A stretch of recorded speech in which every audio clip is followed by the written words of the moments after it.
Yeah. Yeah. Well, okay, I'm going to arbitrarily begin since it is past 10 o'clock. I'm Anne McLachlan, Senior Researcher at the Center for Studies in Higher Education, and it's my enormous pleasure that Rille Raaper will be presenting today on her new book, Student Identity and Political Agency in Market-Driven Higher Education. Rille is an associate professor at the University of Durham in England and has been writing and researching on a variety of topics related to this book. One that she did at the Center for Studies in Higher Education when she was here as a visiting scholar in 2022 is Hack My Support Networks app. Can't read my own writing. I wrote this down. This is terrible. Enhancing student support provision in higher education. And her second project while she was here was the title of this book and this particular project. She also has had quite a broad range of experiencing different sorts of students, given her own background from Estonia and her European connections, which has brought her in contact with a great many students. So she brings that consciousness to this book and will be bringing it to this talk. If you would require any more information, it might be handy that you consult. You have a homepage, Rille, I presume? Yep. Yes, I do. We could send that out because her work already at a fairly young age is rather extensive and very interesting indeed. So with that, I will turn it over to Rille and she will speak for 40 minutes and then we'll open it for questions. Some of you sent in questions beforehand. We very much appreciate it. So does Rille. But there is room for more questions. And if you would raise your hand with the Google hand raise indicator, then the moderator behind this, Helena Breikarts, our business manager, will notify me and then ask your questions. So with that, Rille, the floor, the ether is yours. Thank you so very much, Anne, and I'm really delighted to be here. And obviously, good morning or good evening or wherever you are. It's evening here where I am, and I'm really, really pleased to join you tonight and or this morning and share this book with you because it has a really close connection for me with Berkeley and with my study visit in 2022. And I'm really grateful for Anne, Helena, Igor, all the friends and colleagues I met there who kind of played a really big part in terms of supporting me while I was there. And I was really delighted to see this book coming out this August, and it's published as part of the Routledge and Society for Research into Higher Education book series. And it has been part of my journey because I've been doing quite a lot of research and thinking about students for some time now. So it's years worth of thinking and also years worth of working with students, with many undergraduate students here, but also in Estonia and in other places. And I'm just going to speak about the book a little bit. So this book deals broadly with quite a wide range of topics, but it has this post-structuralist take in terms of thinking about students within a context of the changing higher education landscape. So the book deals with broad themes of marketization and massification of higher education, the ways in which higher education sector across the globe pretty much has changed quite dramatically in terms of market forces, but also in terms of expansion and all of the issues that come with that. But then I also play with this idea of consumerism as it applies to students, and that's particularly evident in the UK context, where we treat students legally as consumers, and the homogenizing notion of consumerism within that context, that even in the fact that we may have much more diverse student population than we've ever had, suddenly there is this homogenizing notion of treating these students, who actually are a very diverse group of students, as consumers. So I'm trying to kind of play with this idea and the tension that exists between market forces and consumerism. And this book deals with young people, undergraduate students as young people, and particularly as the student, or the average age for university students, has kind of gone down quite massively. Then I was keen to look at also youth studies and youth transitions, and thinking about how being a young person also shapes student identity and experience. And then the second part of the book deals with student political agency, and I particularly focus on activism, representation, and consumer rights, and look at the changing forms of political agency through these particular angles. So the book has 6 core chapters, and I broadly divide them into 2 parts. So the first part deals with that context of higher education and how that shapes student identity. And the second part, then the chapters 4 to 6, deal with the agency.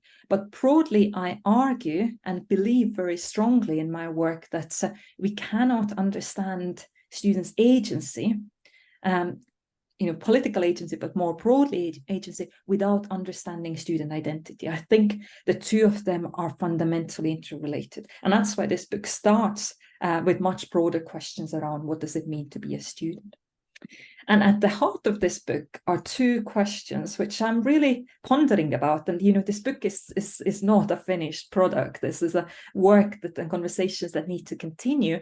But first of all, I'm really interested in what does it mean to be an undergraduate student in today's university, shaped by market forces. And this book doesn't have any new empirical data. It doesn't draw on my new research projects, but it's an amalgamation of critical reading of many different studies and theories and so on. So I'm keen to expand that work in very different ways. And then the other side to that question or phenomenon is then, what are the possibilities for students to develop and practice their political agency? And looking those 2 things in relationship each other, which kind of shapes pretty much all of my work at this moment of time. So now, to think about what does it mean to be a student, and to start even opening up those discussions around student identity, for me, it was particularly important to kind of look at the changing context of higher education. And I doubt anything here listed is new to you, because we all have witnessed the changes in higher education, or are part of those changing contexts. But obviously I deal in the book with the phenomenon of marketization. And I look at it quite broadly, in a way that one side to it is kind of the reduced and restricted state funding to higher education, the increase of tuition fees in many contexts. But it doesn't only have to be limited to that.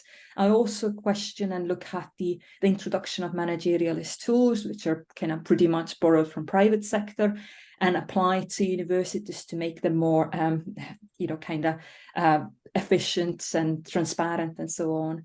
Then the question of massification. So if the state or the public funding to universities is going down, where is the money coming from? And that's where we, the pressure for universities to recruit as many students as possible and get them out as quickly as possible as well. So the next, the student body could enter. If students can't come to us, then universities need to be entrepreneurial and go wherever they can. So this increasing offshore provision, offshore campuses and provision in various different locations, particularly UK universities expanding to East Asia and so on. And then the competition as being the core, kind of force between universities, but also between individuals. And often you feel that students themselves have to be in competition with themselves as well, or we all need to see ourselves as competitive beings and things like that. So that's one side to the kind of changing context. But then we also know that even if higher education has expanded and there are more diverse students entering universities, there's still inequalities in relation to accessing universities, and unequal access and incredibly competitive access, particularly into the more prestigious universities. Then we have the rising tuition fees, and alongside student debt, the cost of living crisis. We see students living in poverty, and I remember learning about that quite a lot. while being in Berkeley, that where do students live and how do they manage that? The similar things are happening in the UK. We have, in the UK context, we have an average undergraduate student graduates with about £45,000 student debt. And that in itself causes an enormous stress. So you have to even think about what that feeling is like and how does that affect being a student. Then we need to question about the positive destinations for students. There is evidence to suggest that, there's an increase of graduate underemployment, unemployment. So the actual positive graduate trajectory or positive futures have become more difficult. And then WHO, alongside with many other policy and academic stakeholders, are increasingly speaking about the student mental health crisis. I maybe wouldn't use the term crisis myself, but there is clearly evidence of deterioration of student mental health and well-being. And there's no surprise, because if you look at that context, then what I argue in my book as well, that being a student is clearly a challenging, if not even a distressing, and for some students quite traumatic life stage. And obviously it shouldn't be. And that's the kind of the paradox we live in that sense. So I'm kind of looking into trying to place the student within that context. And then when I try to theorize that, I return to the notion of neoliberalism, but I return it with much caution, because there is a lot of criticism and criticism around the misuses and abuses of the term neoliberalism. But I very much liked Emma Rowe's work with colleagues who published in 2019 an article in Discourse, The Cultural Politics of Education. They looked at the kind of the critique that needs to be placed on when we use the term neoliberalism. And I tried to kind of very clearly define the term in my work, and I kind of very much was inspired and often are by Michel Foucault's work, and looking into also Wendy Brown's work, and trying to use neoliberalism as a way to understand how those market forces have a trickling down effect on individuals. So I look at neoliberalism as a mode of governance that then enforces market value to basically to every sphere of life, and enforcing everybody to see themselves as human capital or competitive homo economicus. And I link that with the works of Michael J. Sandel from Harvard, but also Joe Luttrell, in terms of the kind of the idea of neoliberal meritocracy, or illusion of meritocracy, the ways in which universities now play an enormous role in terms of sorting out the winners and losers. So the pressure to go to university has become incredibly high. And that's where we see the parental pressure going, on students, but also the fear of losing out if you wouldn't go to university, because having no degree has become a very difficult option in that sense, and how that ingrains a self-responsibility for your own success and failures in that sense. So I argue in my book that such a dominant ideology then dismantles higher education, but it also shapes our relationships to each other. And actually then, what does it mean to be a student? So I look at that in relation to marketization. And I have like the prime example here, which I assume you probably in your side of the pond are quite familiar with, but if you haven't seen this documentary, which is available on Netflix, The College Admission Scandal, which is basically the story about how super rich scam access to some of the most prestigious American universities. And Michael Sandel reflects on it in his book as well. But for me particularly, I think this case and how the scam works is in terms of basically using this college advisor to fake some of those records and get young people into universities as fake athletes and things like that. But for me, what this case reflects about all is this incredible pressure that is even on super rich, whose children would be absolutely fine not going to the most prestigious universities, but the prestige associated with the capital that comes with graduating from prestigious universities is incredibly high, and how that produces this kind of meritocratic illusion in terms of who is more deserving than the other, and so on. So that's an interesting example in itself. But within that context, I also look at how then the student as consumer gets constructed. And I argue that there are two elements coming together here. One is this incredible pressure in terms of needing to go to university to prove one's self-value and to prove one's, or increase one's success in the labor market, to increase one's human capital value in that sense. But on the other side, we have to also look at the wider culture of consumer capitalism and the ways in which young people are often, grown up and socialized in a context where values, meaning, identities are constructed through ongoing consumption. How the two come together to shape, in that sense, how students are positioned within higher education. And in my work, I look at students as consumer more broadly than just a customer who's a fee-paying, student in higher education. But I argue that it's someone who develops this transactional relationship with the university and demands that higher education would deliver more clearer economic outcomes, particularly in a context where student debt has increased, but also those positive graduate futures have become more difficult. So for me, in my work, I look at students as consumers, someone who has this transactional relationship with universities and demands much more instrumental value. Because all of the pressures that are associated with that. And also in this book, I'm not arguing that all students are now consumers. I'm arguing that this is a kind of dominant positioning that the higher education policy, but also the societal discourses create, and how students are positioned within those discourses. Because I obviously believe that, what it means to be a student can differ for different students, and students generate their own meanings as well. But in the UK context, consumer rights in higher education is a very topical theme, because legally students are defined as consumers, and they're protected by the Consumer Rights Act 2015. And that Consumer Rights Act that protects any consumer, basically anybody buying shoes or handbags or whatever, the same law protects students in universities. And since 2015, the Competition Markets Authority, the CMA, that regulates consumer relationship in wider UK society, is also the body that regulates that relationship in higher education. And it has been incredibly forceful in making sure that universities comply with it and students would know their rights. And there are three key aspects that the consumer protection law then regulates between the universities and students. One is information provision. So that is to do with any information that gets provided to future applicants. And that's where universities are really, really careful of what information they put on the websites, what do they provide in open days, and so on, because there is a risk of being in breach of consumer law if you promise something that you can't then deliver. And there are increasing cases where students raise complaints related to that they were promised, these staff members to teach them, but actually they turn out to be on research leave and so on. The other aspects to that is terms and conditions, so that it would be very clear for students to know what their rights and responsibilities are, what they need to do for the degree, and universities to be very clear what they promise to deliver.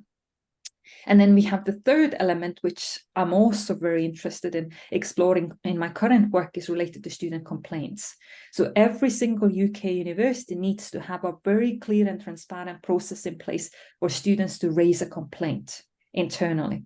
And also, if they're not happy with the process, there is also an external, the Office for Independent Adjudicator, that then would review those unresolved student complaints and would make recommendations for resolutions. So there's a very clear pressure for students to be aware of complaints, but also rights to raise a complaint. And I'll come to that in a second. But on the right-hand side here on the slide is basically a leaflet, which has been circulating quite actively, which is basically a 60-second summary for undergraduate students under consumer rights. And that's in itself is full of quite interesting neoliberal and consumerist rhetoric, and also the idea that the consumer wouldn't have more time than 60 seconds to understand their rights is quite telling in a sense.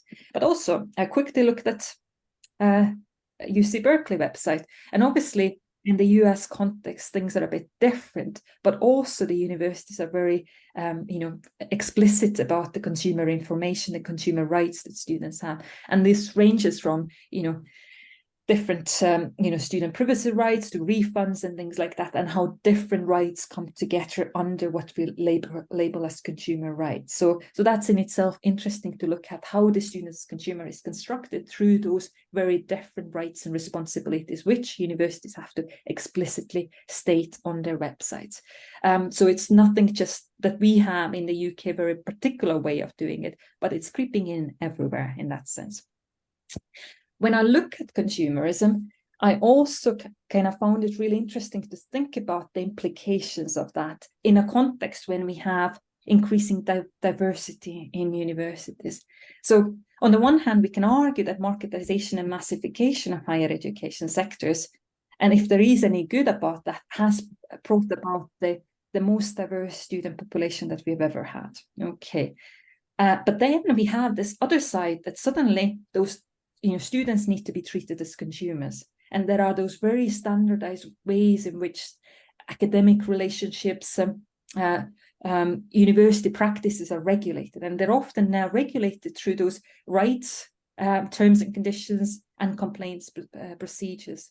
And there is also the shift towards short-termism for universities to make sure that they can, produce a good student experience, which equates with consumer experience. Are students giving good student satisfaction ratings that then universities could tick off that this is all well done, and it could be used in marketing discourses.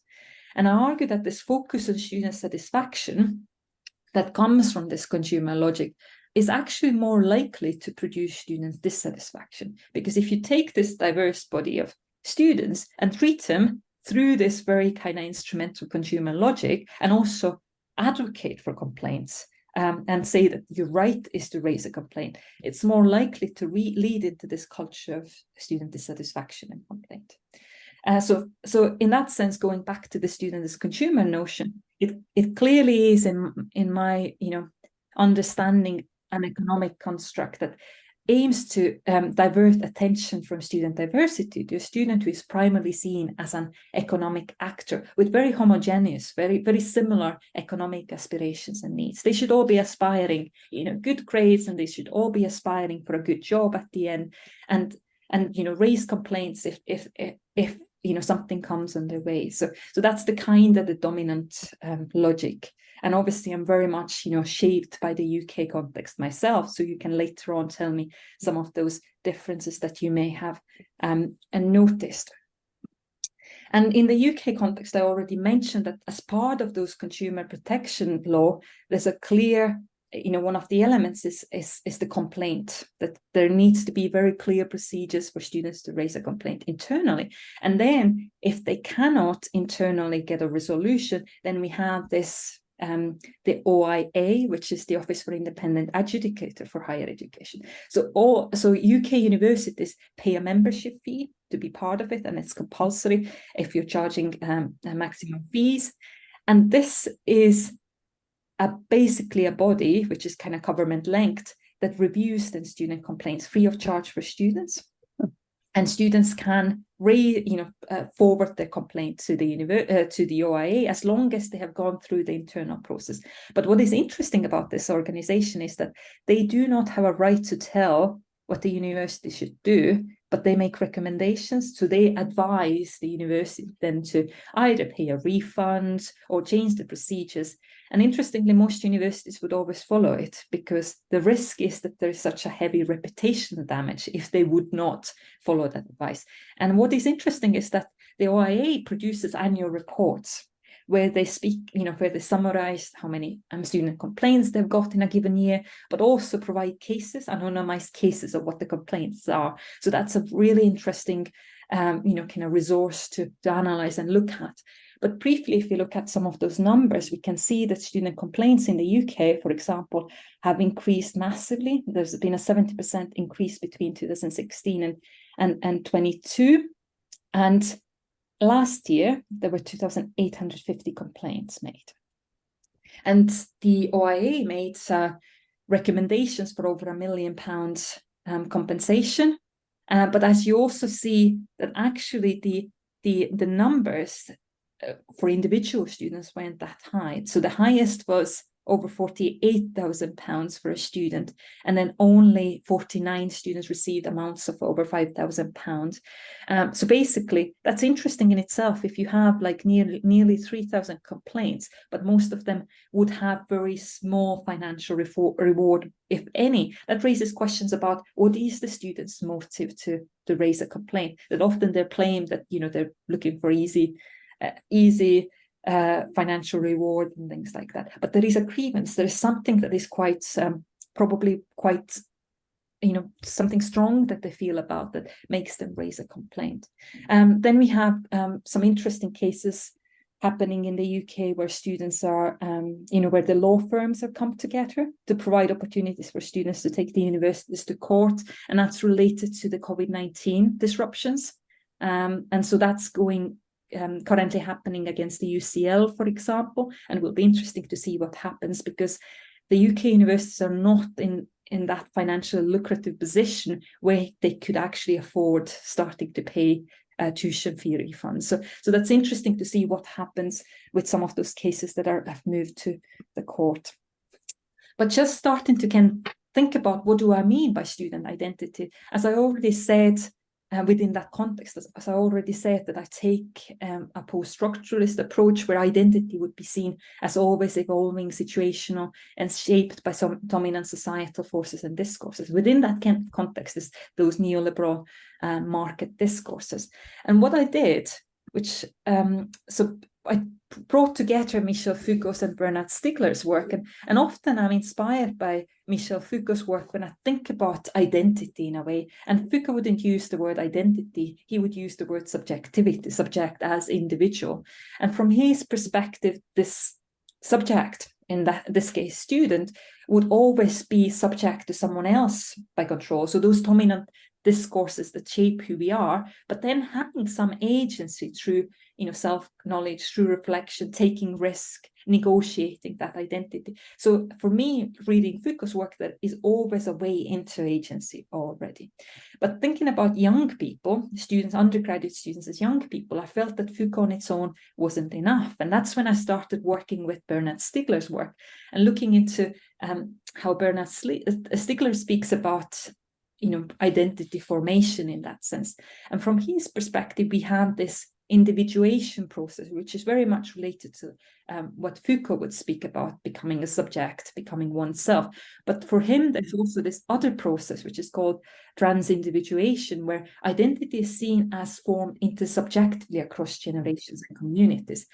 So from his perspective, what the problem is in contemporary consumer capitalism is that it has broken down some of those intergenerational belongings in that sense. So basically, there are those gaps between, what parents would have done and what young people should desire and so on. But also there are breakdowns among youth themselves, because this consumer capitalism individuates through those individual desires for consumption and so on, rather than building those collective ties and belonging and things like that. So yes, from that perspective, the society we live in tends to produce identities through economic interests and market forces, resulting in a situation where students become less able to imagine their, futures and develop a common sense of purpose and belonging. So that was my kind of theoretical angle to it, and I'm happy to discuss further with that. But what I did then was, just very briefly to illustrate, is I kind of produced those scholarly exaggerations for dominant student positionings, and they have to be read as exaggerations and somehow kind of theoretical, kind of analytic frameworks in that sense. And I looked at students as, those different kind of possible positionings available to them. That, for example, I'll give you one or two examples of this list, but let's look at, for example, lost and lonely subject, the student who is lost and lonely. And what I tried to do there, I tried to look at marketization and massification, as I explained, in relation to producing those less imaginable and less reachable graduate destinations, but also taking Stiegler's work, using links around consumer society and kind of intergenerational breakdowns. And how would that produce a kind of sense of more individualistic interest, but also causing a social fragmentation where students could feel more lonely, and where that mental health could be explained as in relation to, you know, deteriorating and things like that. So that could be, and I used also examples from the UK context. For example, we have the Student Academic Experience Survey, which comes out every year since 2006, and the recent ones also look into student well-being. And it's interesting that for the second time now, we have this very strong sense from that survey where 1 in 4 students in the UK would say that they feel lonely most or all of the time. And this year it was even slightly higher compared to 26% compared to 23%. So there is something to be said about how students are feeling, or at least how they say they're feeling. The same we see in the UK, that you know, there's a massive increase in terms of how students declare and disclose an existing mental health condition when they apply to universities. And obviously there's an element there that, you know, the societies are more tolerant and more accepting and understanding of mental health being fluctuating, and young people feeling more comfortable of declaring it. But there's also an element of a situation where you know, young people are feeling you know, in terms of their mental health not being always well, and letting universities know. And the loneliness aspect is super interesting, because it does raise a question that how is possible that in a context where we have so many students, and you know, universities are incredibly busy places, that it's possible to feel lonely. And that's kind of in a sense in itself an interesting question about massified higher education and an experience of loneliness. So that's just one example. I'll jump through that because you'll get the idea around how I built this idea of how you know, students acting as consumers and having those transactional expectations to higher education. But I'll stop here when I kind of also played with this idea of the student themselves becoming a commodity. And I brought in Byung-Chul Han's work when he focuses on the kind of the achievement society, the society we live in, where, you know, we're constantly measured and it's never enough, and all of the successes and failures are constantly visible and celebrated or not celebrated, and where the shame comes in when one is not doing well. So this kind of hyper visibility. And also when we think about human capital, you know, idea in higher education, where young people should think about higher education as investment into one's economic value, then could we also argue that students themselves then become commodity with that economic value attached to them, that they are the first as being treated as consumers, but actually they turn into that commodity themselves, who can be then measured in various different ways. So that's what I kind of played with, those ideas, by bringing in the context and looking into what are those dominant positionings available to students. But if I would have ended the book here, it would have been an incredibly bleak picture. So it would have been like there's literally no hope for students and no hope for any of us, let's be honest. But I didn't want to do that, because my point was thinking about what would agency then mean in this context. And what I try to argue in this book is that we also have to move away with this normative idea of political agency. That political agency only means if student protest or, you know, or revolts in that sense. Then I'm arguing that if the identity is changing, if the context is changing, we also need to think about what are the new forms of political agency. And I found, for example, obviously Mania Clementius's work very helpful when, you know, she speaks about what do we mean by agency, and bringing in the environment and the individual, but also, you know, the agentic possibility, power with action, that there needs to be some form of action for it to be agency. But I also found a Finnish colleague's work really helpful from Tampere University, who basically have looked at political agency among schools and young people, rather than in higher education. But I kind of played with their ideas around how political agency in their definition means that it could be individual as well as collective, have a collective form. It could be mundane or rational or effective, human or non-human way of acting and impacting politically. So for me, what I got stuck there with, or really liked about it is this idea agency could also be individual. So if we don't always see collectives coming together, can that individual student who actually might, have consumer interest or be positioned as a consumer also exercise political agency? And the other side, what I really liked about their work was this political agency always being part of the state of becoming. So if identity gets constructed, that means also the agency gets constructed within relation to one's becoming. And just to kind of conclude, because I do want to leave time for questions, I wanted to kind of just give a really brief insight into that second part of the book, then, that how do I then explore that political agency, which today mostly focused on the first question, which is to do with identity, but the book has this other side. So what I try to argue that if there is a change happening, then in the book, in Chapter 4, for example, I look at student protest and student movements, and obviously I look at the past forms of, and I try not to romanticize, because even in 60s, not all students were part of, student demonstrations. But what I do argue that in present day universities, when we see student protest, it tends to be more commonly related, identity-based and single issue campaigns. So it has a much more identity-related focus. And some of that obviously is continuation from late 60s, but there is something particularly kind of contained in that sense.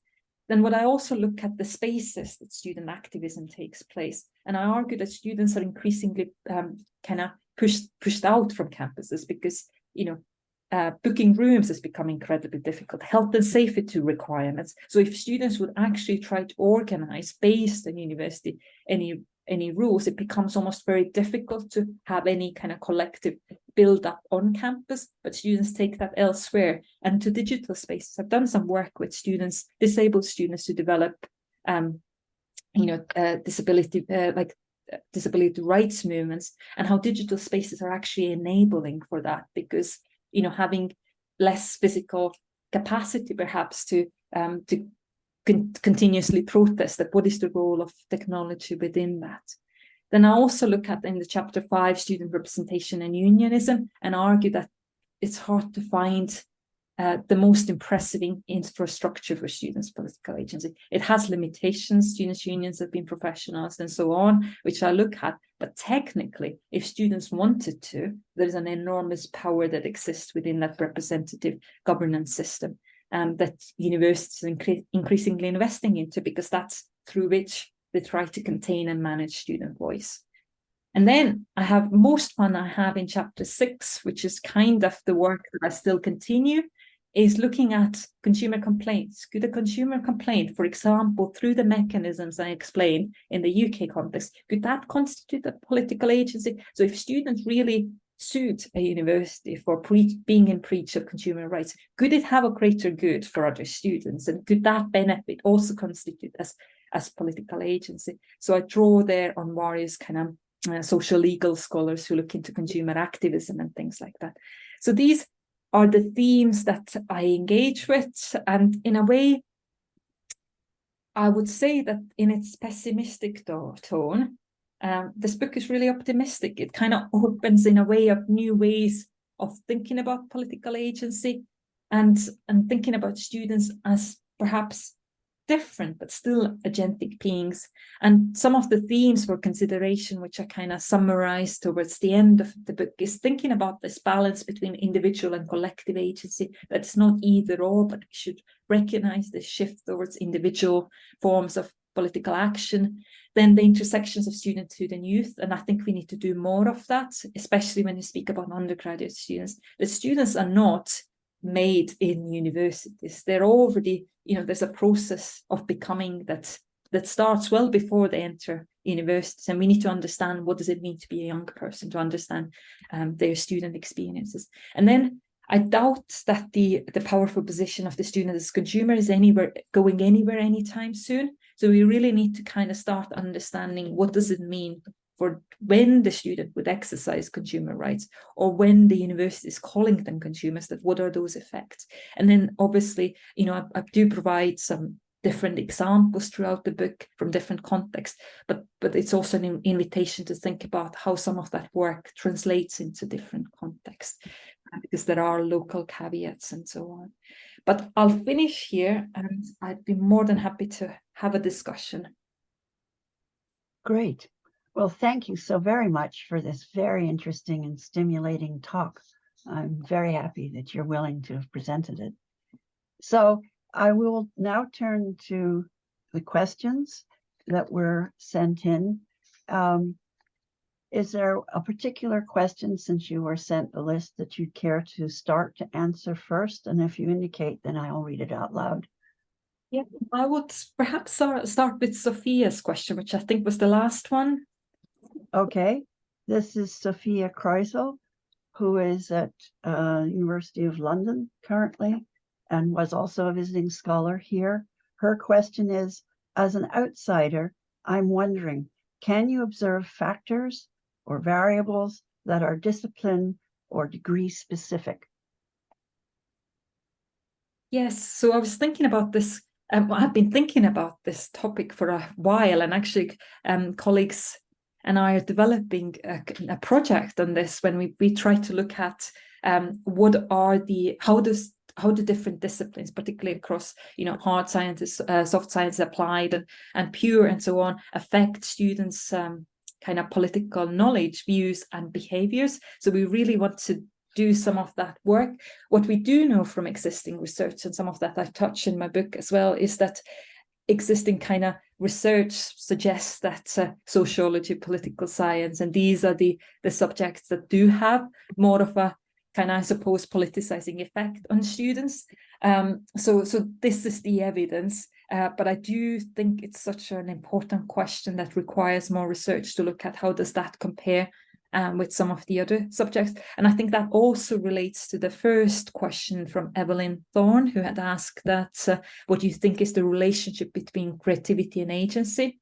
I don't know an answer to it, but I think it very much relates to exactly looking into creativity within different subjects, specialism, for example, because I do think there's something in it, but how exactly those things play out would be really interesting to explore in more depth. Right. Although one might suppose that creativity can't really be expressed without a sense of agency. Oh, that's even better. That is also very interesting, that whether creativity in itself is built into, or agency built into creativity, but also whether creativity is built into exercising one's agency. So, yeah. Yeah. Well, that's a rather difficult one, the second way around. Yeah. Well, then perhaps, excuse me, we could turn to Paula Fass's question. Mm-hmm. Do you have any sense of how the current students compare with historical cohorts? Yeah, so what I've tried to do in my work is to try not to romanticize the past, because I think there is a huge risk of kind of saying that students in the past were like this, and they were so active in all of the things they did, and now look at them, they're all snowflakes and they're not really engaging with anything. I try not to do that, but I do think there are changes, some of those things that I highlighted with my talk, in terms of where does, for example, the spaces for exercise and agency and activism, particularly the digital spaces, also what are the things that trigger students these days and how they exercise that. And also the other thing is, which I think comes from the changing context, where universities are incredibly concerned about student voice, and also incredibly concerned that students would actually protest, and how they try to mediate that and give voice to students is through those representational practices. So I do think that there is this shift to trying to mold students into student representatives, or students who are rational and who would exercise their voice through expected means, rather than go off track and create their own movement and things like that. So that's perhaps one of those changes. And also that relates to actually quite nicely with Anthony Antonia's question. I don't know, Anne, whether you want to read this out or... Sure. To what extent does our predominantly career-oriented curriculum contribute to student identities as consumers. Yeah, because I think that relates to, you know, the shift in terms of, you know, understanding of what students are prepared for. And for example, Sylvia Nissen has done really interesting work in New Zealand context, where she looked at, for example, how some of the action or agency that students exercise is done so to improve one's CV in a way that could I put that into my CV so that, you know, I have this advantage in the labor market, or also being less controversial, because thinking about, you know, she brought some interesting examples of what, for example, students would put on social media or not, because once they apply to a job, everything is visible. So how they, you know, rationalize. So I think that kind of relates to also what today's students in that sense are, you know, more cautious about. Absolutely, because that shows conformity to the model. Yes. Oh, that's very interesting. I wasn't familiar with her work. Well, let me ask Yanni Hayes' question. What is the role of student associations in shaping student identity? Yeah, so that's a really important question, because there's quite a lot of research that looks into, you know, how student society, student associations, interest groups bring together a critical mass of students who are ready to kind of do something. They're exploring their identities or their interest in a particular question. And that kind of is almost like a really, you know, synergist ground for some form of agency to be formed, or interest and identities to be formed. But on the other side, we also have student unions, the work that I have been doing. When I look at, you know, how students' unions, those kinds of formal student representative organizations in the universities, how these have been professionalized. And often you question whose voice do they represent and what types of students they try to mold. And in the UK context, many of those students' unions these days are, you know, they're run and managed by highly paid chief executives. That yes, there are sabbatical officers, students taking on those roles for a year, or maybe sometimes for 2 years, but the oversight is often from that strategic level, which are the professional staff members. And that's an interesting kind of paradox in itself. And universities are very keen to have this model, because then they have very rational and collaborative student organizations that they could consult with as a student voice in that sense. Right, right. Although if one could interject the current situation, one might say that students are not well controlled at the moment because of the huge demonstrations that have been occurring in this country and in Britain, on particularly the pro-Palestinian side. Well, that's in itself is very interesting. I think in the UK context, it's perhaps more managed than what you have in the US, because it's not very easy for students to be showing support for one or the other side, because there are risks of university. So basically, what we have in the UK going on is the free speech bill in the UK, which is polarized, and it really has effects of what people can or shouldn't say on campuses. So we have a bit of that type of kind of focus. So it may be less taking place on university campuses in that sense, but there are obviously, you know, wider demonstrations and marches that students, I'm sure, join as well. So yes, well, I mean, that would take, I think, several hours to go into all of that. But we have a number of other questions here. One from Evelyn Thorne. I'm researching a framework for teaching creative agency. I define as an embodied belief in one's ability to creatively respond to challenges in higher education. So that was the background. Excellent. And I would love to learn more from Evelyn's work, because that's about this than I do. Well, yeah, it's an interesting concept. And here is another question from her. Being so steeped in a neoliberal context, it can be difficult to imagine a different context. How would you suggest teaching students to think beyond a neoliberal context, or is that useful in the given context? It's incredibly good question, and this is something that I battle in my day-to-day practice. I do think about what is my role as an educator, and I've and it's difficult because to a certain extent we all start enacting those neoliberal ideals because, you know, this is your job. You can't, unless you leave your job, you really aren't fully resisting, are you? But I do think, because I think students are clever and they see through many of those, you know, those market forces and discourses themselves. So I think what I try to do is honesty, you know, that kind of share what I think about it. And often these days, and I actually see my former student Declan in this session as well. So hi, Declan. These days when I start my course, I often ask students that I know that always there is somebody in the classroom who has calculated how much it costs for you to sit in my lecture.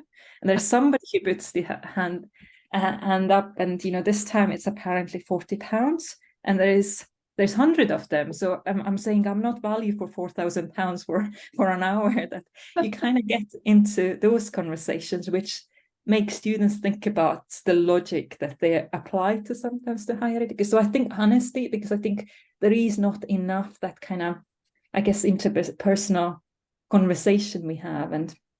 But yes, I don't know what else we can do. I guess creativity might play in as well, because I think the context we work in really tries to kind of destroy the creative work. So maybe if we think about ways in which we could be more creative in our teaching, that could help as well. Yes. Well, this is not Caitlin, I think. We had a question about how we protect the interests of students as consumers in India, where there is so much politics at the student level and in universities.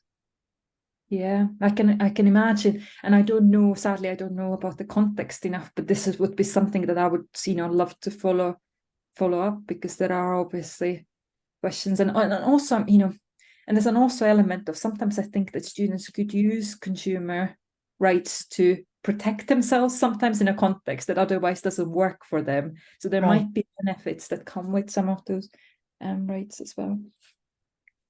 But yes, it would be a difficult situation in India. Yeah. And not to mention China. Yeah, exactly. It's yeah. I don't know who this question is from, so perhaps the person who wrote it, which starts, I would say, well controlled, is not correct. BC, in most cases, the administration actually supports students protesting and encourages them. There have been documented cases where administrators weaponize student groups for their own political activism, that's for sure. As recently in Stanford, where an administrator coordinated a student shout down of a conservative speaker. Perhaps the person who asked that question could identify themselves in a follow-up chat, because the names have become a little corrupt here. Anyway, that is the question.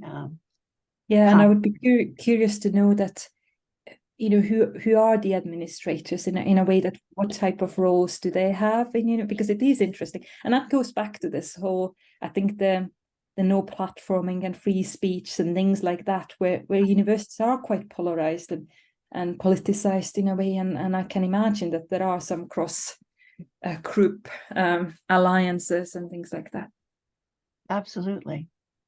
Well, you see this following question about speaking to how this intersects with academic rigor.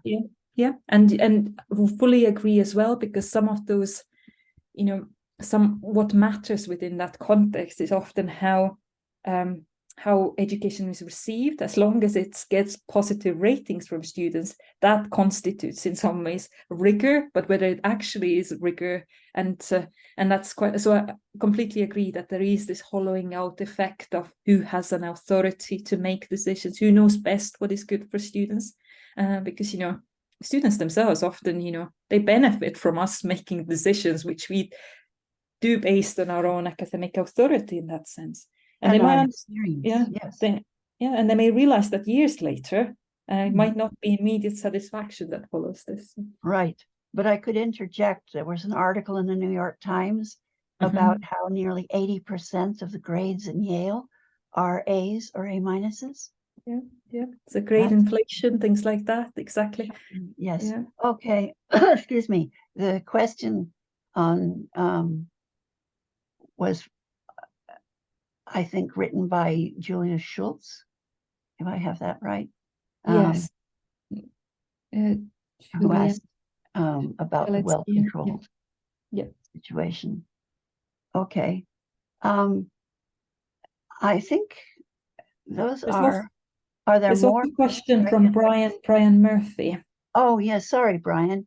Do you have examples of universities self-consciously creating spaces and projects where student agency is central, not rationalized or controlled?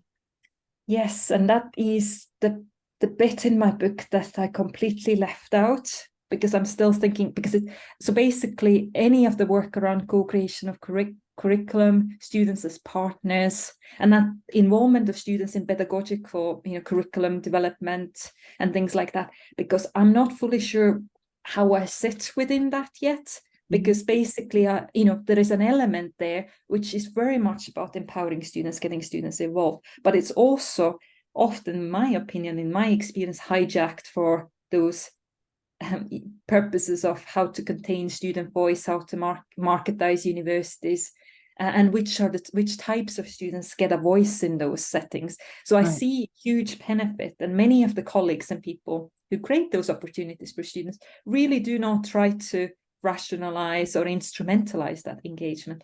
But there are also wider, context within which sometimes those things get hijacked. I don't know whether that answers this question, Brian, but it doesn't so much answer it as raise the stakes. Because there are both faculty and administrative leaders in this country who are, I want to put it, very self-conscious about the contradictions that you're developing, and they're trying very much to think through what does it mean to create to be stewards of a situation that you do not and cannot and self-consciously do not wish to control. What does that look like? And so there are both within the curriculum and in the non-curriculum, co-curriculum spaces, places within colleges and universities. So the movement for civic and political engagement, which has all kinds of contradictions built into it, typically around, in my view, stupid ideas about service, are nonetheless a space within which people are wrestling with these issues.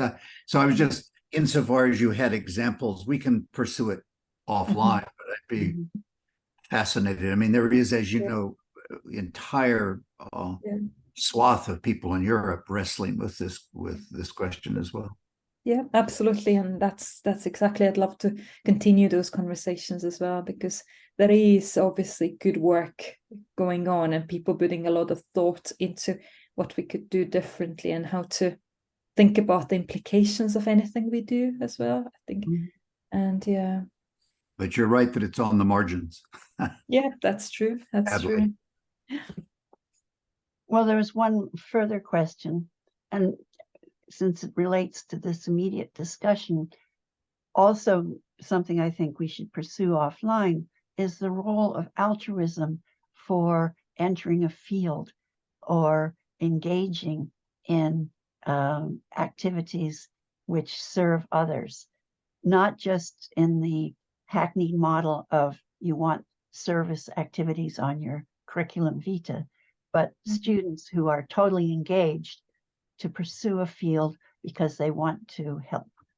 Yeah, exactly. And and there are students, and that's often, the fulfilling experience when they have a, fulfilling experience. It is doing something that suddenly gives meaning, or, but yes, how do we create more of it, and how to enable that within a context where, they're told as soon as they get into university, think about who do they become and how much money they will earn, and how do they find a job and things like that. I'm told I don't have all of the spaces up here. I think Is she this- left. She left. Oh, that's too bad, because I also butchered her name.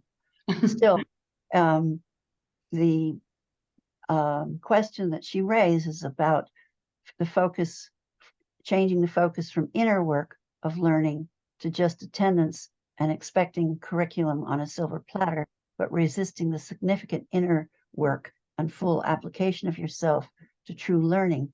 I feel we're supporting the wrong attitude, because a learner is really a transformer, not a consumer. So that is her exit comment, shall we say. Yeah, absolutely. Great.